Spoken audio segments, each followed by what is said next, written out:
নমস্কার বন্ধুরা, আজকে আমি পাকা আম দিয়ে সন্দেশ করে দেখাচ্ছি। তো কেশর দেওয়া সন্দেশ, তো খেতে এটা খুবই সুন্দর লাগবে। তোমরা বন্ধুরা প্রথম থেকে শেষ পর্যন্ত ভিডিওটা দেখতে থাকো, তাহলে বুঝতে পারবে যে পাকা আম দিয়ে কেশর দেওয়া সন্দেশ কেমনভাবে করছি। তো প্রথম থেকে শেষ পর্যন্ত ভিডিওটা দেখতে থাকো, তাহলে বুঝতে পারবে যে কীভাবে আমি করছি। আমি সুনিতা, তারাসুন্দরী ভেজ চ্যানেলে সকলকে জানাই স্বাগত। তো প্রথমে দেখো আমি সুজি নিয়েছি, তো 1 বাটি নিচ্ছি। তো মাপগুলো কিন্তু ঠিকঠাক রাখতে হবে। তো আমি 1 বাটি সুজি একটু ভেজে নেব। তো সুজিটাকে আমি প্রথমে ভেজে নেব। তো আমি যে বাটিটা নিয়েছি এই বাটিটার মাপেরই সব কিছুটা নেব। তো সেই জন্যে ওই একই মাপ করে নেব। সুজিটাকে আমি একটু হালকা করে ভেজে নেব। আর এখানে আমি দুধ দিয়ে দিলাম। তবে দুধটা তোমরা আমল দুধগুলোও দিতে পারো বা গরুর দুধও দিতে পারো। আমি এখানে 2 বাটির মতন দুধ দিয়ে দিলাম। আর একটা আমের পাল্প বের করে রেখেছি, তো সেটা অফলাইনে পাল্পটা বের করে রেখেছি, ওটাও আমি এর মধ্যে দিয়ে দেব।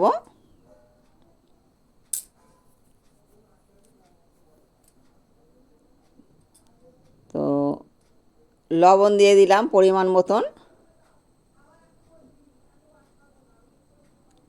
চিনি 2 চামচ, 1 চামচ দিয়ে দিলাম, আর 1 চামচ দিয়ে দিচ্ছি। তো এই সমস্ত উপকরণগুলো দিয়ে একটু নেড়ে চেড়ে নেব।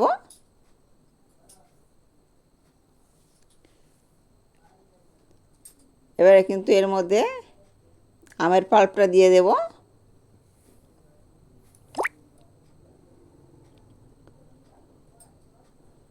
আর আমার এই সহজ রেসিপিগুলো দেখে যদি ভালো লাগে বন্ধুরা, তাহলে লাইক কমেন্ট শেয়ার করতে ভুলবে না। তো আমের পাল্পটা আমি দিয়ে দিলাম। এবারে কিন্তু হালকা হাতে এটা নেড়ে নেব।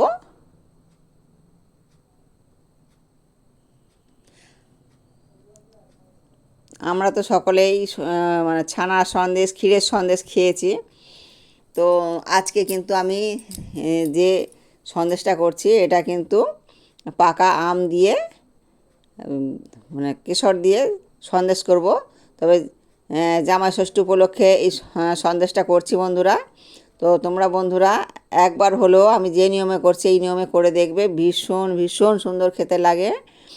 আর এটা প্রথমে আমি একটু ডোটাকে শক্ত করে মেখে নেব। এই দেখো অনেকটাই কিন্তু শক্ত হয়ে গেছে।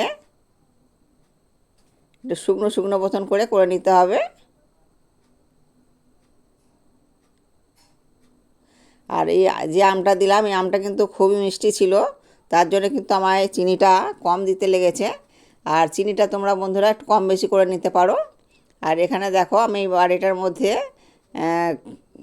একটুখানি ঘি মাখিয়ে নিলাম। তো তোমরা সাদা তেলটা দিলেও দিতে পারো, তো ঘিটা দিলে খুবই ভালো হবে।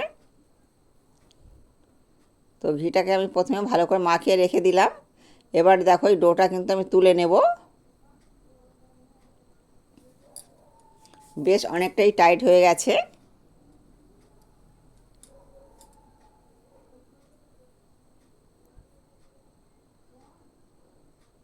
তবে এই রকম যদি সন্দেশ করে বাচ্চাদের বা বড়দেরকে দেওয়া যায়, তারা কিন্তু কেনা সন্দেশটা কিন্তু খেতেই চাইবে না, আর মুখে ভালোই লাগবে না। আর যেহেতু এটা নিজে ঘরে তৈরি করা, আর কোনো ভেজালের কোনো ব্যাপারই নেই। আর এটা কিন্তু পাকা আম দিয়ে করা। পাকা আম আছে, দুধ আছে, আর কেশর তো দেবো। তোমরা দেখতে থাকো কখন দেব। আর এটা আমি এর মধ্যে কাজু দেব। তো কাজুটাকে আমি একটু গুঁড়ো করে রেখে দিয়েছি, কাজুটা এর মধ্যেই দিয়ে দেবো। এই দেখো এই কাজুগুলো আমি কিন্তু একটু হালকা করে একটু ভেঙে রেখেছি, তো এর মধ্যে দিয়ে দেব। আর এটা কিভাবে আরও টাইট করা যায় সেটা তোমরা দেখতে থাকো, তাহলে বুঝতে পারবে। এই দেখো কেশরটাকে আমি উপর দিয়ে দেব।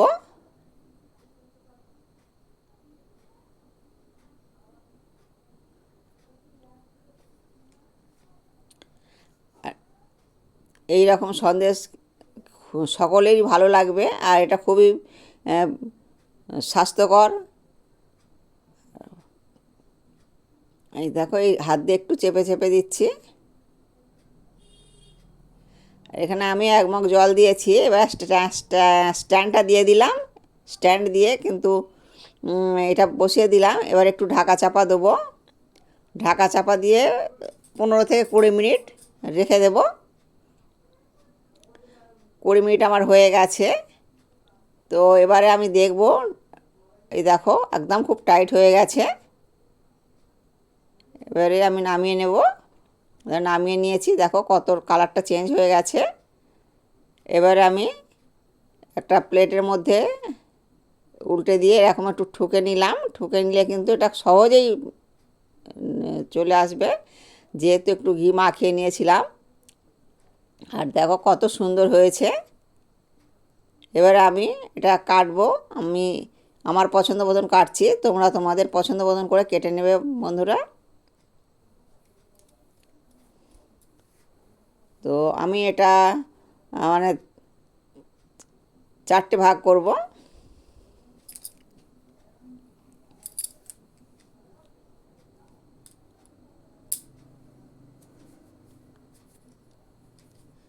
তো জামাই ষষ্ঠী উপলক্ষে যদি জামাইদের এইভাবে কিন্তু সন্দেশ তৈরি করে খাওয়ানো যায়, তো জামাইরা কিন্তু শাশুড়ির প্রশংসা করবেই করবেই। ভীষণ সুন্দর খেতে লাগে। আর এটা একবার খেলে কিন্তু বারবার করে খেতে ইচ্ছা মন করবে, মানে খাবার ইচ্ছা হবে। তো আমি এইভাবে কেটে নেব। বেশ চৌকো চৌকো এটা হবে। আরও একটা কেটে নেব।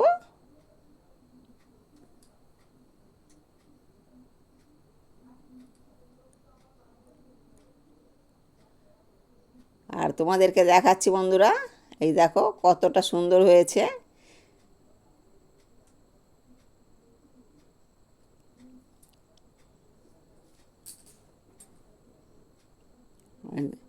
কতটা টাইট হয়ে গেছে। এটা কিন্তু ফ্রিজে ঘন্টা 2-এর মতন রাখতেও পারো বন্ধুরা, আর না রাখলেও কোনো অসুবিধে নেই। ভীষণ শক্ত হয়ে গেছে, দেখো কতটা সুন্দর লাগছে।